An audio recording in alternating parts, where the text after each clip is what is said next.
Hi, I'm Gary White for Central Kentucky Television at the Nelson County Public Library, and I'm here with Carol Elliott, and you can see in front of us the Life Story Writing Group here at Nelson County Public Library. We're going to get a chance to hear some of those stories and also find out a little bit more about this group. Tell us a little about the Life Stories Writing Group. We started in January of 2008, and we meet twice a month, so we've all got big notebooks. Some of us haven't been here that long, but you know, the original members have got 2 writings a month since that time. And it's just, we pick topics at the meetings, and everybody agrees on it, and we go back, write it, and 2 weeks later we come back with that topic written down. And we share it with each other. And you'd be surprised at the myriad of experiences we've had in this room. So it's a life story, so are all the topics based on their actual life experiences? Yes, but it's flexible. You know, we might write about our favorite uncle one time, and then this week's aha moments the next time. So it's just across the spectrum. How many people are part of the group right now? Well, it's about 15 people in all, but they don't always show up at the same time, so it's kind of in and out, in and out. Sometimes people can make it all the time, and sometimes they can't. They can only make it sporadically. But that's fine. Right. Now, it's held here at the Nelson County Public Library, and you're saying it's twice a month. What times and days? On the first and third Wednesday at 10:30 in the morning. Okay, and how long is the program usually? It usually takes about an hour for us all to get together. Of course, you know, we visit too, so sometimes it's more than that. And sometimes the topic is something we really have a lot to say about. Other times it's half a page.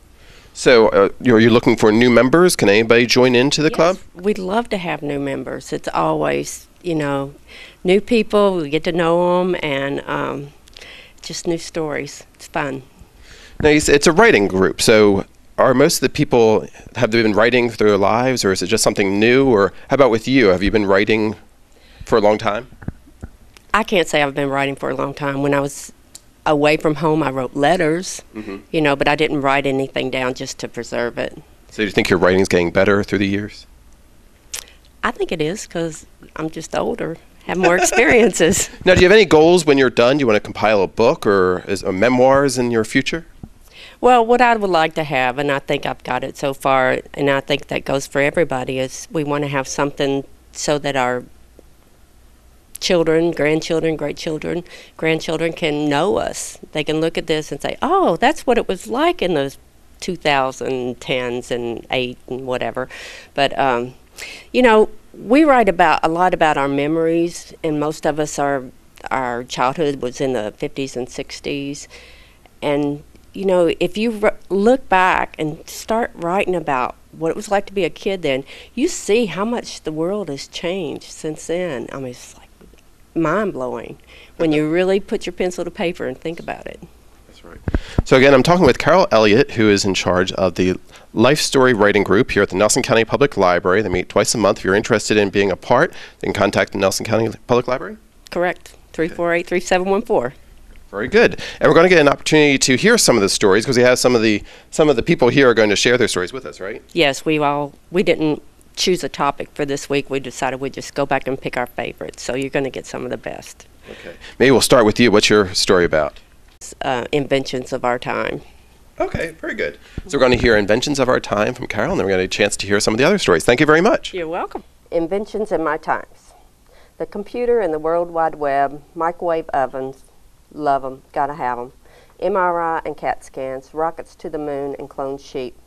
While there are so many amazing inventions of my times that cry to be lauded, I would like to take this time to recognize some of the ones that have touched my life in ways that were not earth-shattering, but made my life more enjoyable on an everyday level. Let's start in the heart of the home, the kitchen. Humble as they are, the Ziploc bag has saved many a sandwich and kept many balls of Play-Doh from drying out. You can store anything in a Ziploc and it will be clean and dry when you remove it. Try doing this with wax paper or even with that transitional sandwich bag, the fold lock top. You can even use Ziplocs for holding ice cubes to hold on a swollen ankle, but you don't have to cuss under your breath to the last family member who neglected to fill the ice trays. The ice is always available in the freezer from the wondrous invention, the automatic ice maker, available now as a low-cost option on almost all refrigerator freezers sold today. Next to the microwave oven, my favorite kitchen invention is the automatic dishwasher. No more fighting over whose turn it is to wash or dry. We just rinse and stack. Dishpan hands are passé. The only fighting when it's over who gets to empty it when the dishes are clean. On to the bathroom for more time-saving nuisance busters. Remember the toothpaste tubes that crushed as the tube was squeezed? If there was toothpaste at the bottom and someone had squeezed the tube between it and the opening, it was near impossible to get it to the top and out. Now with the plastic tubes, you can manipulate it far beyond the stage where you think it's just about gone. Good idea of that plastic tube. Those nylon mesh body shampoo scrubbers have replaced the old musty smelling washcloths in the shower and tub. I don't even buy washcloths except for one out of guilt when I buy new towels anymore. I know they will only get used once in a blue moon, and even then won't match the towels that are hanging on the towel bar. Someone will need a washcloth and the top one on the stack will be hastily pulled out. The mesh scrubbers are always clean smelling, fresh, and don't have to match anything. The electric hair styling devices invented over the years have saved my head and neck for many a night in the impossible quest for trying to be comfortable sleeping on brush rollers or plastic rollers or orange juice cans. Take your pick. They were all in vogue at one time during the pre-electric days. Granted, I have owned 10 or 12 different appliances to either straighten or curl my hair, but I haven't slept on rollers since the 8th grade when Shelley and I convinced Daddy that the Clairol electric rollers were something we had to have. We usually didn't get too far begging, but I suppose Daddy had imagined sleeping on the monstrous curlers we normally did and had pity on us. Thanks, Daddy. Hair color is another thing that has come a long way since I was a child. The big deal for hairstyling was a home perm by Tony or Wave. I'm not sure you can even buy one of those home perms anymore. But the hair color aisle at the Walmart or Kroger is almost as long as the cereal aisle. You just don't see blue-haired little old ladies anymore. My aunts, one in her late 70s and one in her 80s, are red-headed and blonde, just as God intended. My daughter comes to streak my hair, not perm it, and that is after I've applied the base color that denies any gray in my hairdo. One of the most far-reaching inventions or evolutions in our society is the way money is used. My granddaddy could go into a merchant and ask for a Farmers Bank check if he had forgot to bring his own. I'm pretty sure he didn't even have to put an account number on the check when he filled it out. The people at the bank knew who J.B. Guthrie was when they saw the check coming through with his signature.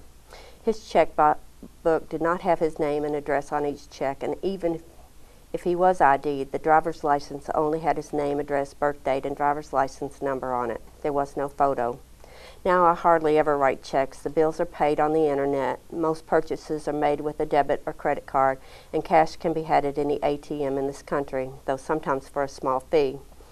That brings us on another invention that spins off of all this available money: identity theft and other crimes to get the money out of your bank account and into the hands of someone else, someone maybe as far away as Africa or Russia. Not something Granddaddy had to worry about. One of my favorite inventions is the way the entertainment field has allowed more artists into my home at my whim. The first VCR machines I saw were in the first half of the 1980s. You could rent a machine and movies together and keep the whole works for the weekend. This was the first time we could decide which movie we wanted to watch and when.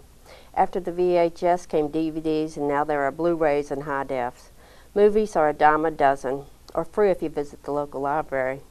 It is amazing. In my quest for my favorite music, I've gone from 45s to 8-tracks and back to vinyl LPs and to cassette tapes and then CDs, and now I'm converting it all the music I love to MP3, where there are shelves and shelves of tapes, CDs, and vinyl, all on a device smaller than a pack of cigarettes. The biggest invention that has affected the way my life has been is the invention of the oral contraceptive or birth control pill. I was able to determine the number of children I had and when I had them. I was able to have a career and self-determination based on the income I was able to earn in lieu of taking care of a house full of children. I'm not the only one to benefit from this invention. I am one of the first generation of women, of many generations of women, who will be able to determine their destiny with or without children, or with children but at a number that allows work outside the home and nurture within it, or any other form of autonomy they choose. Thank you, Modern Science.